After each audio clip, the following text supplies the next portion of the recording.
Most important, I think it's going to be the manner in which fides formata versus fiduciary faith is going to relate to justification.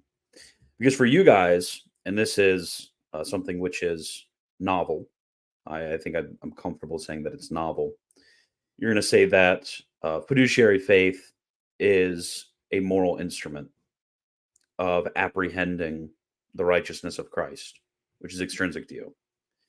When it comes to Thomas, Scotus, the Augustinians, when it comes to basically everyone else, when it comes to the medieval scholastics, when it comes to the Catholic Church, fides formata is not merely a moral instrument for apprehending something outside of ourselves.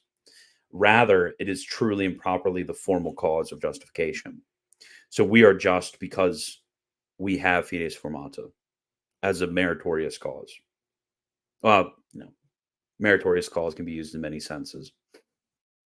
So that's the real question. It's not whether we have remission of sins. It's not whether we have gratuitous acceptance of God. It's not whether we have the infusion of justice. Those are all questions in which we can agree upon. The real question is, are we made just by the infusion of justice and stand before God as just and eternally merit eternal life by the right rectitude of our soul, which happens by fides formata, whether in first act according to the Thomists or in second act according to the Scotists, or in disagreeing with both the Scotists and the Thomists, do you hold that faith is something of a moral instrument apprehending something outside of ourselves? So that's the foundation right there of the question, and I think it's quite obvious the points of discontinuity that happened in the Reformation on that point. Yeah, so I kind of wanted to talk about a bit the difference between the Scotus and the Thomists, actually, if nobody else has any questions. But the Reformed will often, when it comes to justification, try to leverage Scotus. Well, some Reformed. The ones that I know who know Scotus the best won't try to leverage him in this way.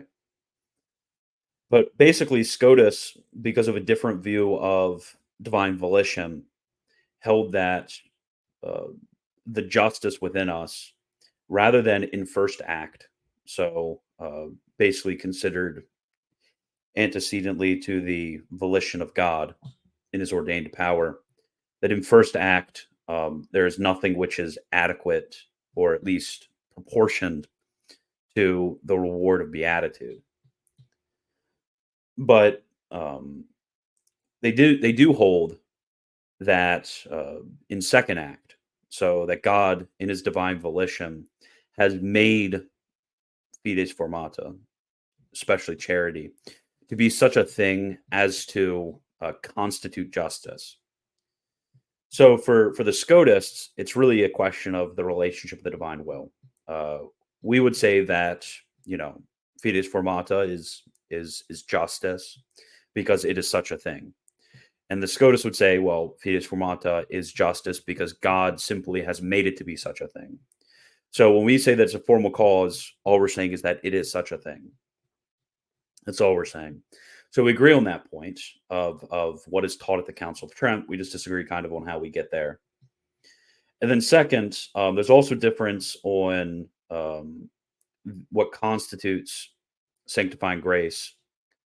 For the Thomists, sanctifying grace is going to reside in the nature of the soul, the root as a root, what's called an entitative habit. It's going to reside in the nature of the soul as the root, and it's going to flow forth as the theological virtues into the various faculties, and the right rectitude of those faculties in submission to God. That's going to constitute justice, but obviously not justice which is perfected yet, due to the continual motions of concupiscence in the flesh.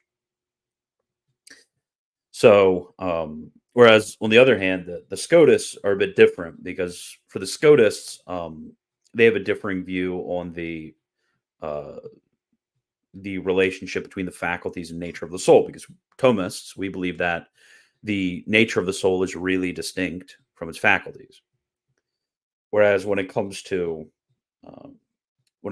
the Scotists, they hold that they're formally distinct.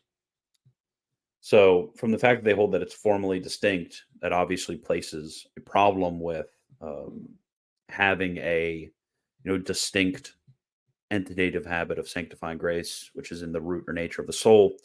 So they identify sanctifying grace with the theological virtues. So like these are the type of differences between Scotus and Thomas. If you're like curious about it, so like calling them reformed on the issue rather than closer, because they are obviously closer to the reformed because of their view of divine volition, view of voluntarism. Calling them closer to the reformed is fine, but pretending like on justification there's some sort of strict identity or equality or agreement is plainly ridiculous. Just put it like that.